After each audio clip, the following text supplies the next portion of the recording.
story of life, hope, and just absolute miracles. She was so gracious. This is her first time going to a Catholic Mass and hearing the Catholic Rosary. So I'm just so excited. She was brave enough to come and join us. And today you're at the meeting. I'd like you to take a little gift bag before you leave. If I don't have your email address, will you please sign up the email list? The purpose of our meeting at Holy Spirit Right to Life is to let everyone in the general vicinity know what everybody else is doing in the pro-life movement. So often we feel alone, or don't feel like we're doing much, or we have no idea what to do, how to help in the pro-life movement. We all watch the news, we watch the media, we see the way our society is the direction that we're headed in, and we all want to, as Christians, things could be a lot better. I don't think there's any area where things couldn't be a lot better. Throughout history, there was no area that things couldn't be a lot better. So we shouldn't be discouraged. We should all be hopeful. Some of the things that walking together, so I'm just going to read just a little tiny thing about walking together, Catholics with other Christians in the pro-life movement. How does that work? How does that look? We all have a common mission. On the night before he gave his life for us, Jesus Christ prayed for unity among his followers so that the world may believe. And this was John 17:21. Why is this important? There's so many pressing issues. This is a matter of life and death, and helping a woman who is in an unplanned pregnancy. It could be your neighbor. It could be your coworker. It could be somebody down the street. You just never know when somebody's going to come up to you and ask for help, or somebody's going to tell you about their daughter, their son, and they don't know where to look, they don't know where to go, they have no idea what to do. And we all are learning together. Why is it important that Catholics work with all the other denominations and non-denominational and people who are of no faith, the nuns? Yeah. We have to work with the nuns too, meaning no religion, they have none. Why is this important? There's so many pressing concerns that exist in the face of many of the offenses against human dignity, as expressed in physician-assisted suicide, which is coming to a state near you, if you haven't heard, embryonic stem cell research,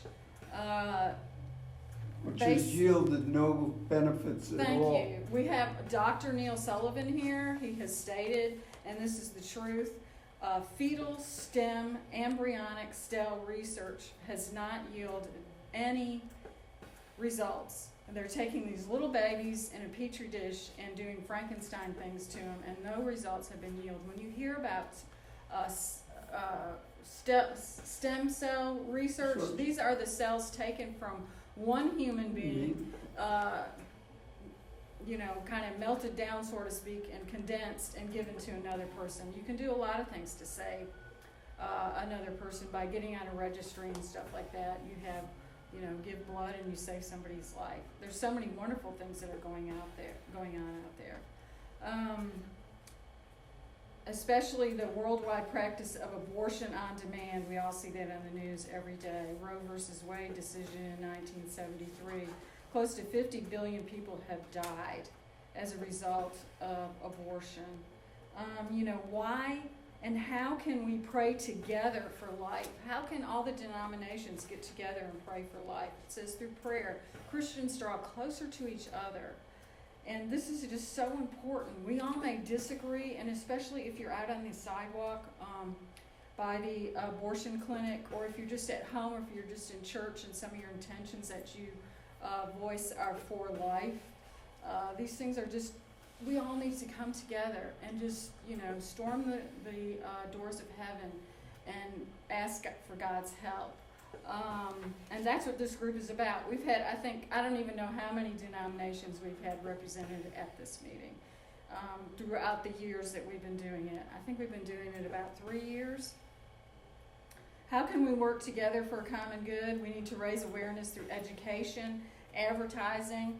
I just made up some signs, Pro-Life, Holy Spirit Right to Life, Alliance, I think it says Prolife Tuscaloosa. I made up those signs. I'd be curious to what your impression is, how we can maybe improve on that. It was suggested to me that the meeting needs to be run more formally, need to have better signs, indicating how to get to the meeting. So I hope I've addressed that. And if you have some questions or concerns, or you have some ideas, or you have some hidden talent that we don't know about, let us know. Like today, our secretary is not going to be here. Ms. Davis, she gives a fantastic report about what the last meeting was about in detail. And so some of the other things we need to do, offering financial assistance if you want to donate money to the pro-life movement, which pays for signs and different things like that. We have a girl on the sidewalk that I spoke to last week on Friday, who I took to Choices yesterday. Oh, you want to talk about a fantastic moment in my life that I will not forget. She's just an amazing person. I had talked to her on the sidewalk. She was weighing her options, to decide what to do.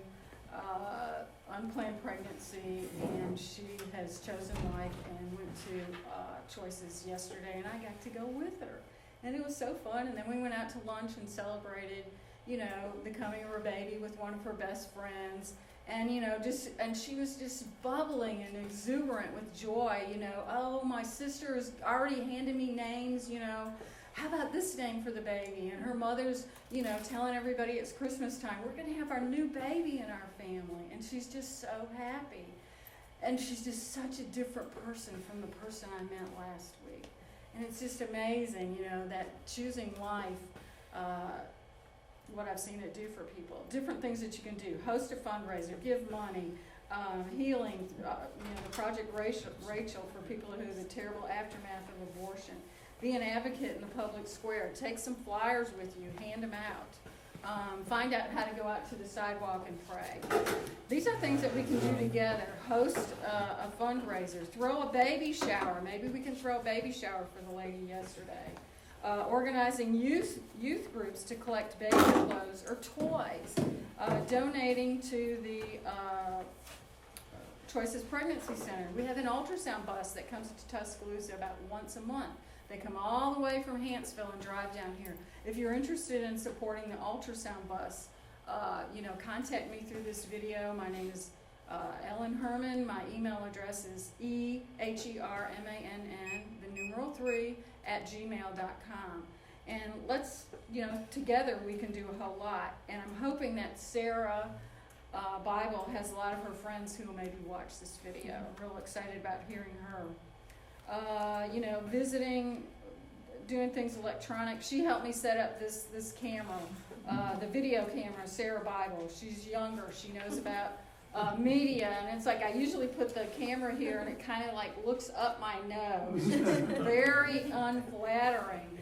So, I'm just so happy. We all work together. We do little things, When I was over at Choices yesterday, my husband popped in with a guy who's like a major fundraiser in town. Is he here? No. He was going to maybe come to the meeting. Just different people have all these skills and talents and tech, and things like that. So Catholics with other Christians in the pro-life movement. This is some pamphlets. We've been doing it for years. Right. We've been praying with other Christians for years. Right. Yeah, it's not. Yeah, definitely. And today, as I'm going to get ready to introduce Sara, and she's going to speak. If y'all have questions or whatever, feel free, or stay later, or ask me to turn the video off if you have some story you want to share that you don't want it to be public. Just raise your hand. I would just like to say today in the readings there was one little part that God has, but the plan of the Lord stands forever. The design of His heart through all generations. And I just thought of Sara, and you'll know why that really stuck out. It really got my attention in Mass today. And without further ado, I'd like to introduce Sara Bible.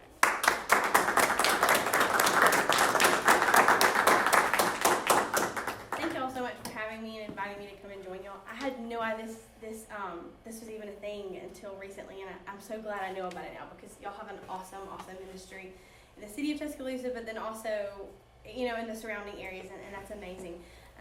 I am a volunteer, and I work closely with our local pregnancy center back in Demopolis, Alabama. We actually service 4 counties in our area, and we see a lot of girls who, if we weren't there, they would be coming straight to Tuscaloosa. And they may or may not, whether they end up at Choices or they end up at the abortion clinic, we would never know. But because we are there for that local ministry, we kind of stop it somewhat before they can get up to Tuscaloosa. But I have been involved in pro-life ministries and pro-life advocacy since my conception, actually. And I know that kind of sounds strange to say, but so my birth mother, her name was Kimberly. She is so very special to me. So I'm actually adopted. But my birth mother, she was a high school senior, when she found out that she was expecting. Which is, we see a lot of high school seniors that, for whatever reason find themselves in a position where they're expecting a baby. But for hers was a little bit different. So her Christmas break actually turned into probably somewhat of a nightmare. She was actually, over her Christmas break of her senior year, she was raped by 2 men that she didn't know. And she will never know who they are. And so as a high school senior, she's having to deal with and understand and process all that comes along with the questions and concerns that, when a rape is involved, especially when you don't even know who they are and how they targeted you, why you over somebody else. And then through the process of dealing with that, she learns that she's conceived through that rape. And so now not only does she have to deal with the rape, but she has to deal with this unexpected and unwanted pregnancy.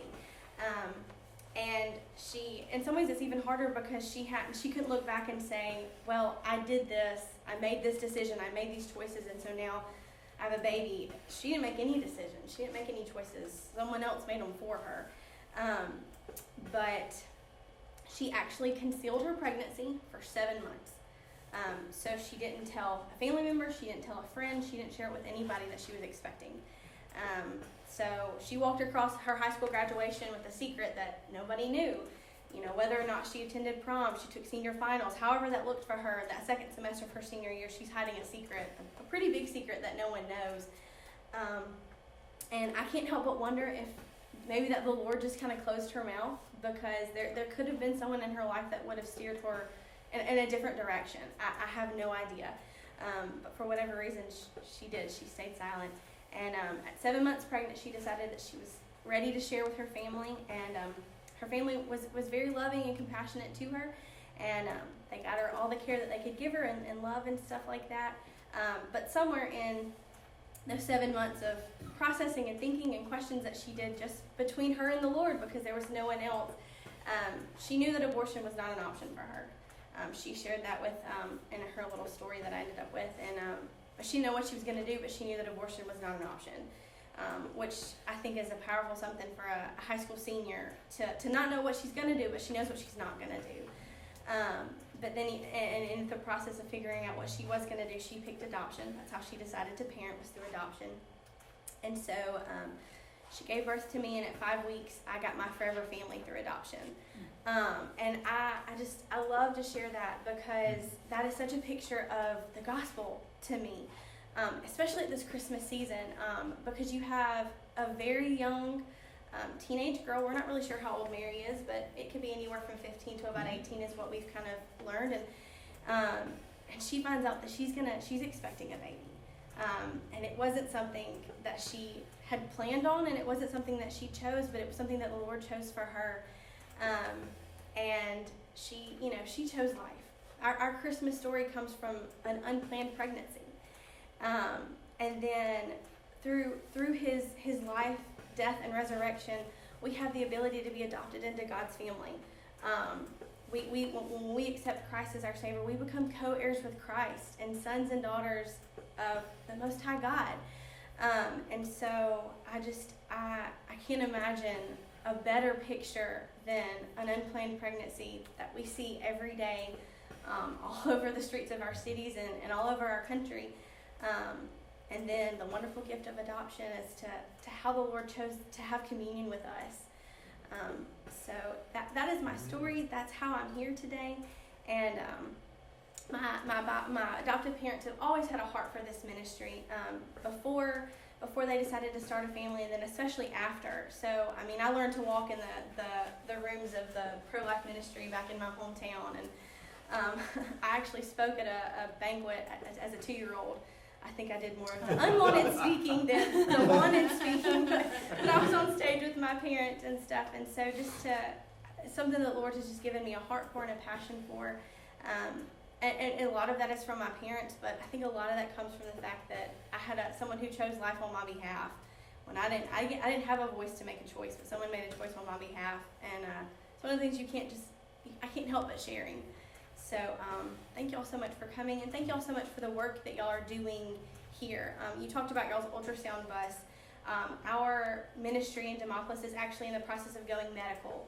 So by our October 1st, 2020, we will have ultrasound in our facility to offer girls. And as we've learned to grow into this ministry, we've learned that over 90% of the time, when moms can see that heartbeat, see that monitor, they choose life. And that's a big statistics. I mean, you're good if you're at a 40-60 kind of thing, but I mean, we're looking at over 90%. So the fact that y'all have this bus coming around and that y'all are encouraging girls to take advantage of that resource, that is huge. That is huge. So thank y'all so much for having me. Thank you so much for letting me share. I'm happy to answer any questions. I don't know if you have any questions, but I'm happy to answer them.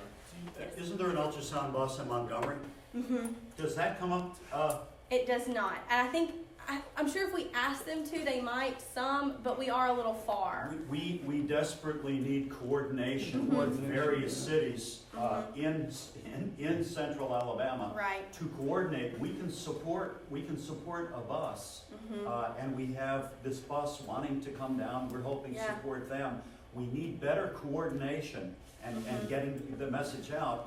As you know, the ultrasound bus, as soon as a woman who's on the fence sees the image of the ultrasound, the success rate for keeping the baby is what, Paul Lake? Over 80%. What? Sure. 80, 90, yeah.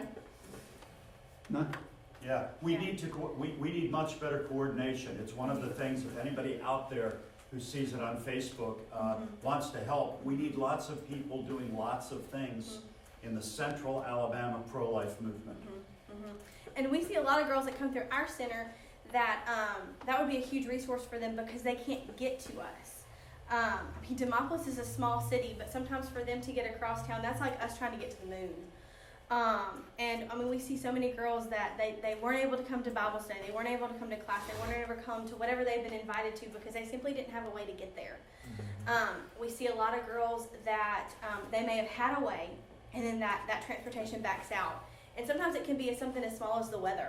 We have one girl that I remember just recently, we said, hey, we've missed that you weren't able to come, and she said, well, it was raining. I mean, and that was the end of it, but because it was raining, however her transportation was supposed to get, it fell through simply because of rain. And so to have that resource for a bus that will come to them, or at least come to an area that's closer to where they are, maybe in walking distance, that maybe, a shorter drive, something like that, that's huge. That is huge, and I'm sure it's the same. I'm sure it's the same in a larger area, but I know especially in our rural area, to get girls there, and that's big to offer that. So absolutely, y'all are doing a great job with that, a great ministry with that for sure.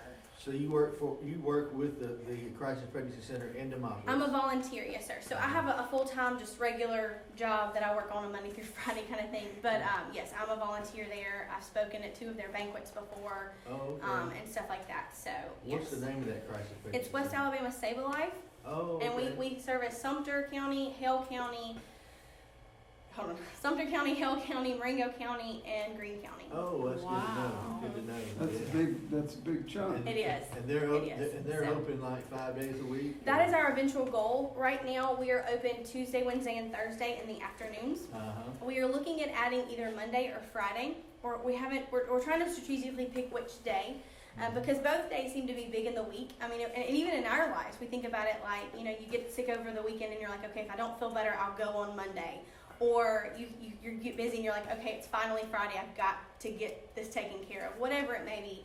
And so we're trying to strategically pick one and then the other, and then we're making slow but surely steps to go from 3 days to 4 days to 5 days, and then from there extending hours within those days. And I think ultrasound will be a big part of that as well. So Absolutely. And so we have a girl that comes from from Moundville or from Greensboro that needs help, we can send them to y'all. Absolutely. And y'all can offer them free diapers and free, Yeah. and send them to the different, resources that they need.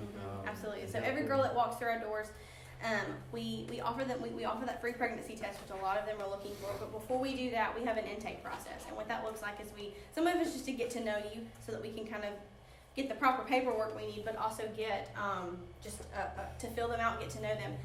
And every girl is presented with the gospel. And some of that comes through, we see girls all the time that are already believers, and they just need to have that conversation to kind of be reminded of what's in their heart, or to fill out, like, I found myself in this situation and I don't really know how it matches what I say my faith is. And then we also have a lot of girls that we see that, for whatever reason, they don't have a faith. Maybe it's because they're of another faith, or because they just kind of, we live in the South, and so they've heard about Jesus, they've seen churches their whole lives, but never actually, found a relationship with Christ, learned to be a part of a body of community and stuff like that.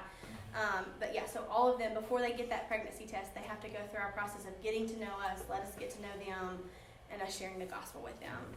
I'd say you ought to talk to St. Leo's, That would be a good resource for sure. because they'll be openly pro-life. Yeah, absolutely. And there are a lot of active people there. And if they're not dealing with you yet, that's another resource. Yeah, I'm not really sure. We have a lot of churches in our area that are involved, but I'm not sure if they are or not. So that would be a definite something we need to reach out to them and see how we can be more involved with them and how they can be more involved with us, for sure. Yeah. Absolutely. Father, is that Father Shinnick? Father Shinnick, yeah. Okay. That's your contact there. Larry Right. Shinnick. Okay. He's great. Yeah, I've seen the church. I mean, it's a beautiful church. I've just never gotten to meet Father Shinnick. Yeah, and so that's a great resource to contact him directly and say, we want to be involved with y'all, and how can we partner with y'all? Because I'm sure, like you said, they're doing amazing things already. Because the For sure, Catholic so. Church here is a huge donor for the Save Life here in town. Yeah, absolutely.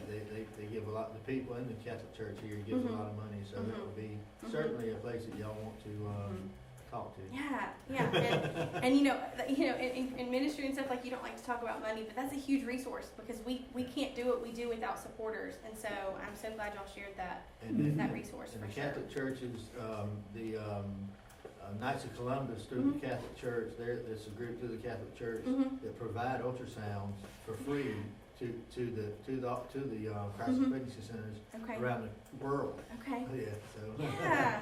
Yeah. I mean, all kind of resources. I feel like I need to be writing this stuff down. So Father Shinnick would definitely somebody you'd want to go see. Okay. And just to Yeah. invite him to come visit your place or whatever, and just get to know him. Yeah. Absolutely.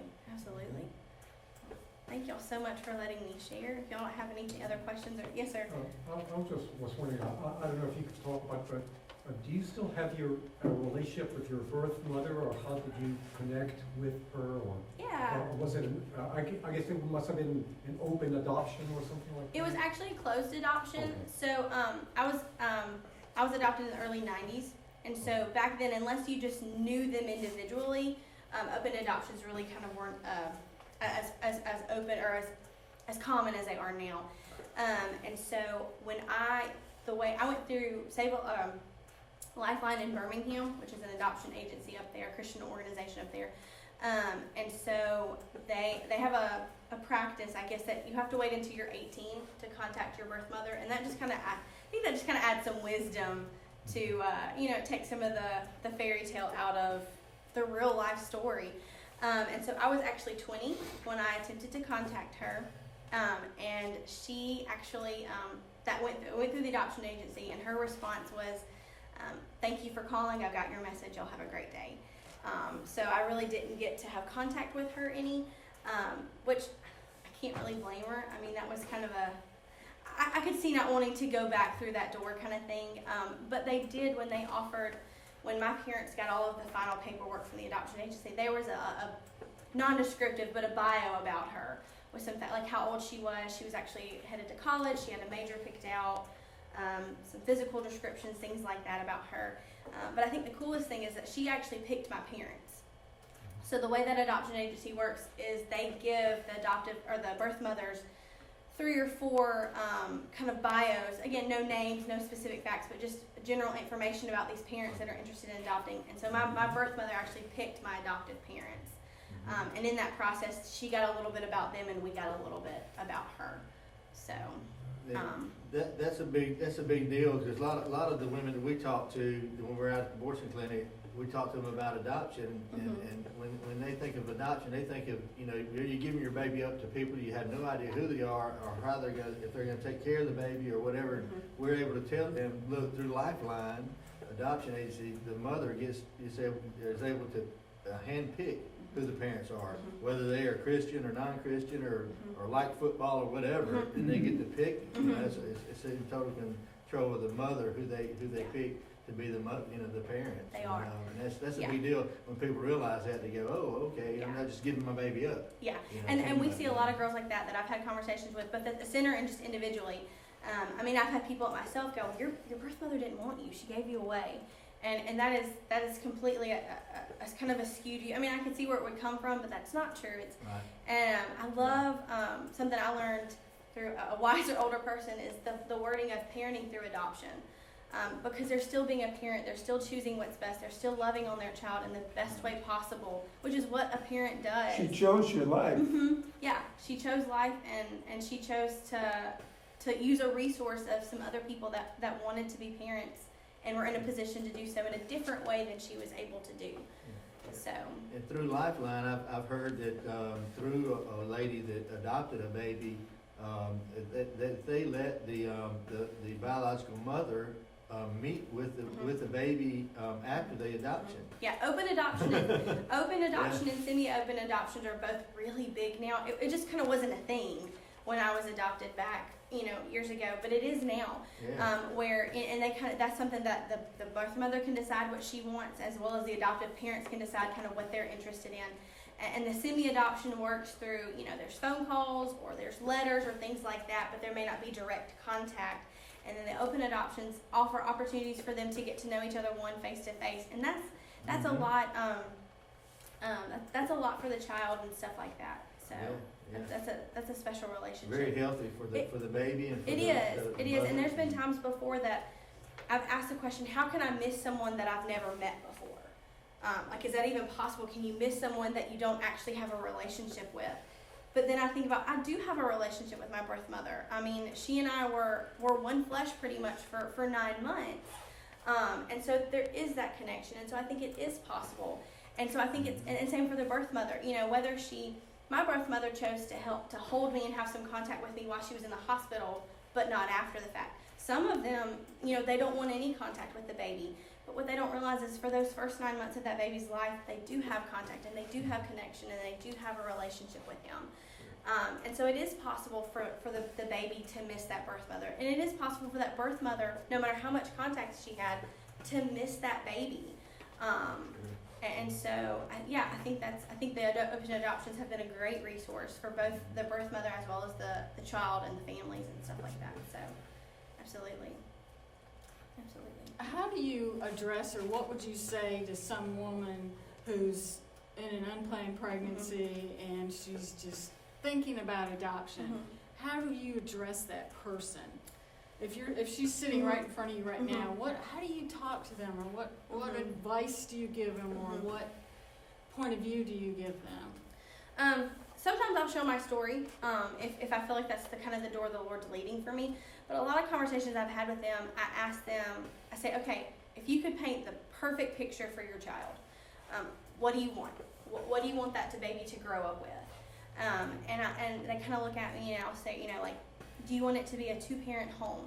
Do you want them, what kind of schools do you want to go with them? Do you want them to have a bike? Do you want them to, get to take ballet lessons? Do you want them to, get to go to the Chick-fil-A drive-thru? Whatever it may be that they kind of picture.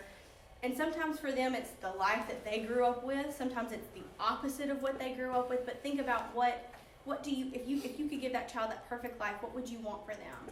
And then ask them to think, if you took care of this baby, if you were the mother and or father, if the father's involved to this parent, would you be able to give them that perfect life? We all know life is not perfect, but would you be able to give that to them? And some of them can go, I really think so. I really think that, I've got family and friend support, I've got resources, the father's involved, things like that. And you go, okay, well, maybe adoption isn't the option for maybe you do want to walk through with parenting that child in the traditional way. But a lot of them go, well, no, because family and friends are not support system. They don't have that involved. The father is not involved, or it's iffy if he's going to be involved. A lot of them are young, so the financial and practical resources, to take care of the baby's physical needs aren't there. A lot of them are young, and so they don't know what the emotional needs the baby has because they don't know what their emotional needs are. So just kind of let them think through it. If they go, no, not really, then you think through, okay, like how do you want to go about remedying that? And some of it's okay, so like let's finish school, or let's get a job, let's take steps to do that. And some of it's, I really don't have a way to remedy that, and so maybe adoption would be a picture and an option for them to tell them, like, you're not giving your baby, again, use that, you're not giving your baby away, you're parenting this way instead of the traditional way, but through this, you're going to be able to give them a family, a two-parent family. You're going to be able to give them a couple that wants children, that has the resources to do whatever it is, give them that bike, give them those ballet lessons, whatever it is that they want for that child that they may not be able to provide. And so a lot of it's kind of putting it back in their hands, and you're just kind of guiding that conversation and guiding that that thought process as they kind of process through. Because it needs to be a decision that they make. Just like choosing to parent the traditional way is a decision that they need to make.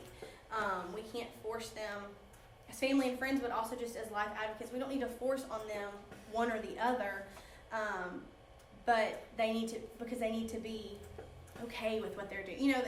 It's not going to be healthy for them. Sure, the baby got a great life, but if it's not a healthy decision for them, then that's still something that needs to be addressed. So I don't know if that answered your question or not, but Yeah, that's really good. so That's really yeah, good. absolutely. Yeah. What time is it? 10 after. Okay, all right. One of the things, I'm so impressed with you. Oh my gosh, I had no idea you were that good of a speaker. You're really good. Wow. How do you arrange speaking engagements? I'm Who can kind of contact new you? to this. I do have a Facebook page that I've created in the last year that's got my contact information on it, but right now it's just kind of word of mouth. Okay. As people have my contacts, people will say, hey, you need to call Sarah, you need to email Sarah, things like that.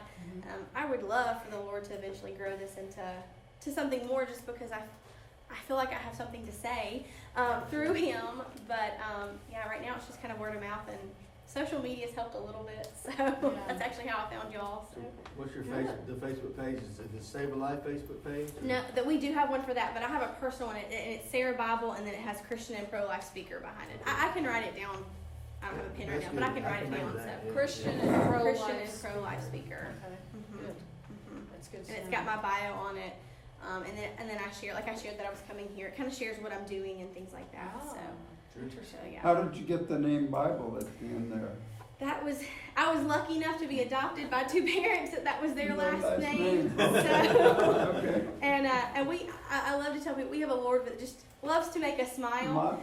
Because my first name is biblical, my last name is Bible. Wow. And then I felt called to ministry, and I got a degree in religious studies and a master's in discipleship. So I kind of did all of it, Wow. But Wow. I had no idea her credentials. Thank you, Lord, for providing something so. well, his credentials are much more important than my credentials. Well, that's right. So. And you don't have to have any skills out there. If he calls you, he'll Exactly. equip you. Exactly. Yeah, it's- Mhm. Don't Exactly. be afraid. Yeah, Yeah. to do something. Yeah, we had like diaper drives here Yeah. in town. Yeah, and you shared having a baby shower, either for a specific mom or just in general for your crisis pregnancy center. That has been huge for us. I don't know, that's how so many of our resources at our center has come in, where a ladies group or a missions group or a church, whoever has said, hey, let's have a baby shower for Save a Life. And sometimes we've gone to some and it's a party. Like they really have the baby shower. And sometimes it's just, they call it a baby shower, but it's more of a drive, and they kind of collect things over time, and then they give it to us and stuff like that. And so that's been a huge resource for us. Wow. Where And sometimes it's been for specific moms, like the one that you just recently met, where they know of a specific need of a specific mom that's got something. And then sometimes we have some ladies that they don't know, ladies groups or missionaries groups that don't have a specific someone in mind, and so they'll just do a general one for that crisis pregnancy center so that they have the resources. And I'm not sure exactly how Choices works, but I know with ours we have a baby boutique, and they have to they have to earn the ability to get to shop there by coming to classes and being involved and coming to different things that we offer. But that ours they earn mommy money is what we call it, and then they get to shop with that mommy money for whatever it is that they feel like they need or thing that they want. And we have some moms that they spend all of their money on the practical things, the diapers, the wipes, the clothes, the things like that. And we have others who they have enough resources to get the smaller practical things, so they save it up and they get that bigger item, like the crib that's been donated, or the stroller that's been donated. You know, and it just depends on what that mom kind of sees as a need and sees as a want. So, you know, all of it's important. So yeah, I loved y'all's suggestion about that for y'all's local area for sure. Yeah. So. Okay. So this is great. You know, learning how to work with the other. Thank you so much. You're so welcome. And definitely, wow, she's a really good speaker. Yeah. She just did this off the cuff too. So it's really hard to do. She has a very good presence about her. What are the in Alabama? What are the specific adoption laws like? Like if a mom is out there and she's like, well, what if I change my mind? Or how long does she have to? Let's say she gives birth to the baby, she picks the parent out, and then something happens. How does that work? Or you know, how does that work? What are the laws right now? Because I don't know what they are. I can't quote them for you, but I do know that it's going to look differently depending on how the mom chooses to go through adoption. Okay. So The mother has a choice. If they go through an adoption agency like I know of Lifeline, and then there's another one down in South Alabama that I cannot think of the name of right now. Children of the World, I think is what it's called. But if you go through an organization, it's going to look differently than if you just go directly through a lawyer. And it's also going to look differently if they go, if they just place their baby for adoption to a general parent, or if they're being adopted with, like, you find out I'm pregnant, you know me personally, and so you choose to parent my child for me. So all that's going to look kind of differently. But they do have the ability to say yes and no, and they do have the ability, especially before they give birth and the days or so after, while they're still in the hospital, they have the ability to, you know, it's hard for those adopted parents, but they do have the ability to say that they don't want it. So yes, ma'am.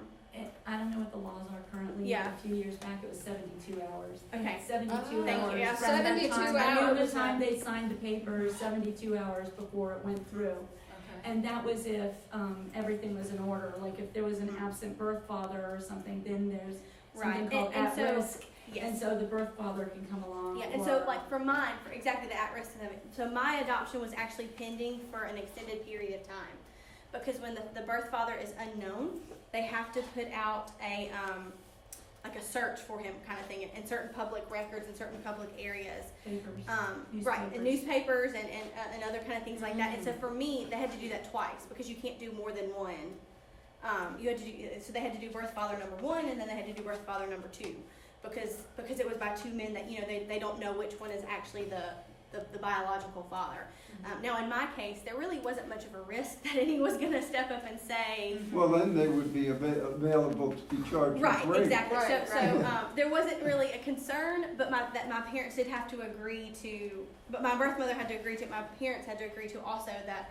Like, so my parents were accepting me kind of with pending stuff, because that, you know, should someone step forward and claim it, then they would have to proceed forward. So, and it's gonna look, mine looks totally different than like if you've got, like you said, an absent father who's, you know, they may know who it is, but he's just not Right, involved. and if kind of he thing. hasn't ever So- been notified, Right. I mean, there are laws in this state where 7 years have gone by. Right. And then all of a sudden, somebody from another state. But Right. I don't know how that's affected now, you know, and also Alabama has grandparent laws. I know that the state of Alabama recognizes birth parents as sovereign, so I'm not sure if the grandparents even have a say anymore. But there are grandparent laws now that I'm not sure how. There are, and a lot of that comes where I encourage people, especially to no matter what conversation I'm in, to go through a trusted adoption agency.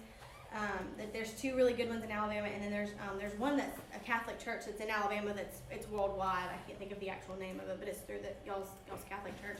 But to go through a trusted one, just because they're going to help kind of guide you through the grandparent laws and guide you through the different things. Like Sam McClure? Just Do you Sam use McClure. Yeah, right, baby Sam, right, Mhm. that's Sam one. The McClure. adoptionfirm.com. And Yeah. the lawyers, all of them, but you don't need So- an agency necessarily You to don't help have to, guide right. you, but a lawyer will work too. Right. They will. Okay, Just a lawyer. They will. so you don't even need an agency. You don't. Actually, ladies- Actually, if you really even know the people, Yeah, you can just go to the courts yourself and petition yourself. you can. Wow. Would you say that again? I didn't hear you. If you If you know the people, or say it's a cousin or something, Mhm. you can just petition the You can. courts. petition And the you, court. right, and you don't have to necessarily even go through an adoption Mhm. process if you know these people Right, and you you're trust just these people, there's changing custody. guardianship and other options too, to Right. help you parent this child when Mhm. you're ready or in the meantime Mhm. or forever, Mhm. however you wanna work it. It's Mhm. very flexible in this Yeah. state. Yeah, Very so flexible. each situation is going to look different. So Yes, yeah, yes, right. exactly. And I do know that I the think adoptive that parents, the they have formal papers that they have to adoption. sign. So like my parents had to, through their adoption process, they had paperwork and an oath that they had to take that they couldn't try to return me. Like I'm a non-returnable item No kind of thing. refund. Right, kind of Right, thing. there's some things that are finalized and Right. there's some things that are left open, Right. even indefinitely or for a period of time. Right. So mine was actually, I was born in September. I came to live with my parents in October, and it was finalized in February. That was my timeline, and everyone's going to look slightly differently, but they Okay. do have those windows where things have to be finalized after the fact, after the baby is born. So, but yeah, I think 72 hours on the specific question you were asking. I think that's It's correct. 70, It's still it used to two. be, I don't know what it is now, but I I'm think pretty that's sure still that's the what same it is. now, but I'm And not every state is positive, different. so. I think Oklahoma is 6 months, Mhm. so. Yeah, some of them are much longer. So one of the ladies in the audience just said that each state, of course, has their own laws and things like that. Thank you for sharing. Yeah, thanks for, yeah. And while the people are out at the abortion clinic trying to counsel with women that are considering abortion, I ran into where a father had a daughter that had been raped, and he was like, well, I don't, we don't want this to have a child, and the rapist, and the guy that raped the girl have anything to do with this child. So the state of Alabama has recently passed a law to where the person that raped the woman has no authority and Oh, over interesting. and can have no participation in the life of the child. That's actually Oh, called the cool. Abby Pitts Law, Mm. and I know the girl Praise that God. was. Praise Do God. you? Yeah. Wow. Yeah. So What's that? that's a huge deciding factor for this guy that I talked to, Mhm. his daughter there, and let him know that, and Yeah. help him understand a little bit better about what his options were, Mhm. and Mhm. so he can make a better decision Wow, on what they want to do. Wow, that's really huge. I didn't know about that. That's just It's been a recent. newer something. It's a Yeah, recent and it's called something, the what law? It's called the Abby Pitts Law. I actually have the opportunity to, I've gotten to know and meet Abby. Wow. She's got a very powerful story as well. So, Awesome. yeah. So the rapist of the baby has no legal rights Mhm. in Alabama. That's Right. very, and Paul said on the sidewalk that was a deciding factor in Mhm. to possibly go through with an abortion or not. And so by knowing that knowledge, you never know how you can be out there and save a life. And that's what this meeting's all about, sharing information. Absolutely. You know, Debbie? I was just wondering if that only applied to a conviction. interesting point. Mm-mm. That's what I wanted, since you said I'm you not knew sure. it I'm was not really happening, sure. but I'm I not was really sure thinking how the details actually Right. finalized out. But no, it doesn't. If you like, for my case, the rapist was unknown. But like in Abby's case, she was at a party. Like she can pinpoint exactly who she was the victim of, kind of thing. And so convictions doesn't have to be. If you can pinpoint who it is. Maybe a Yeah. DNA test or Mhm. something, is And that why what didn't happens, she even if go there's not a and conviction? press charges? Because they knew them personally, and they were. I mean, it was one of those. It was a horrible situation, and there is no right and there is no wrong decision. They were a bunch of teenagers, and all of them were drunk, and it just ended badly, Bad. kind of thing. And so they just decided, for personal reasons, for their family and for his family, not to press charges. But they kind of severed ways, but, not to press charges. But like you said, through DNA testing and through, they can confirm that that was exactly who and what and everything. And a so. reminder, it's Christmas break, a lot of young people are Yeah. gonna have a lot of time on your hands. Decisions that you make, whether to get inebriated or use drugs or whatever, can have life-changing results. Don't lose your faculties, in general. Absolutely. It ends in, I don't think it ever ends good. Does anybody ever get it? I don't think it ever ends Never had good. for me. Moderation in the drinking law is 21 for a reason. You strike multiple Yeah, times. you can- I think somebody had one time that they could remember it actually worked out okay. I guess not. I don't know. Nobody's talking on that one. Yeah, I'm an old grandma, and I see things from a different point of view. And as a young person, you think, "Oh, this is exciting." My parents aren't going to tell me what to do, and I don't like that the church tells me this or that my grandma tells me this or that. But you know what? You're probably better off watching a movie at home than being in a car with people, and all these things you're endangering your life, and you really need to think about the consequences. I'm only 28, and I've learned that there's a lot of wisdom in those older figures in your life that have seen more and done more and experienced more. So. Yeah. I was wondering how old you were. I didn't want to ask. I didn't know I'll if you were claim it. 19 or I wasn't sure how old you were. I mean, I'll claim 19. I'm okay with that. Oh, you could pass for 19. Well, That's what I wanted to put up, mention Avery Lake.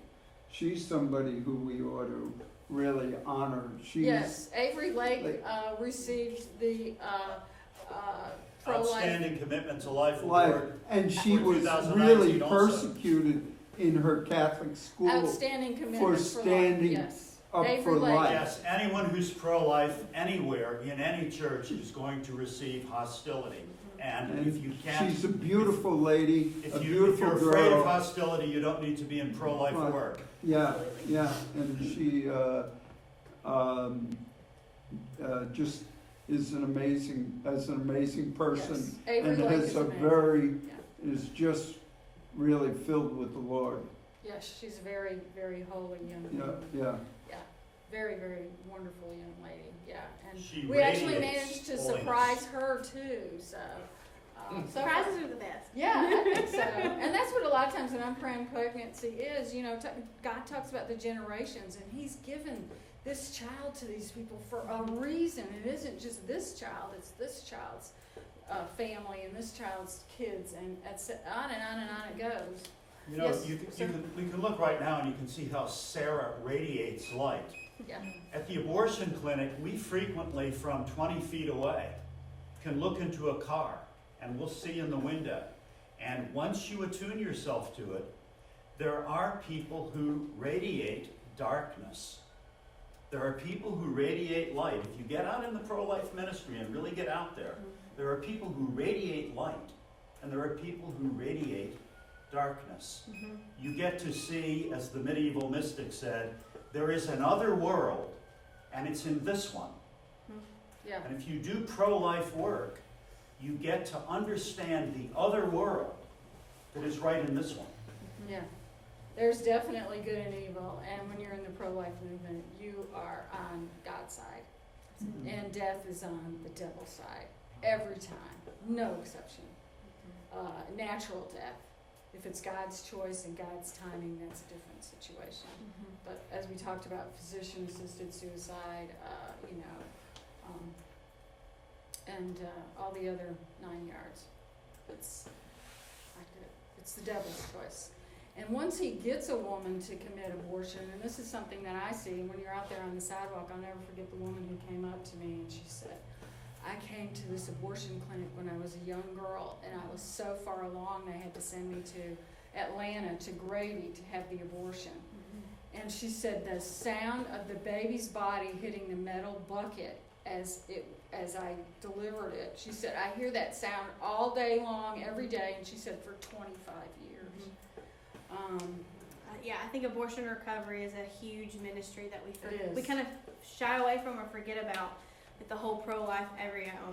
we just started we just finished our first abortion recovery Bible study with a group of ladies at our center. I don't know if Choice is what theirs looks like and stuff, but that's a huge something because we see so many women that sounds or smells or sights, they're things that they just, it never goes away.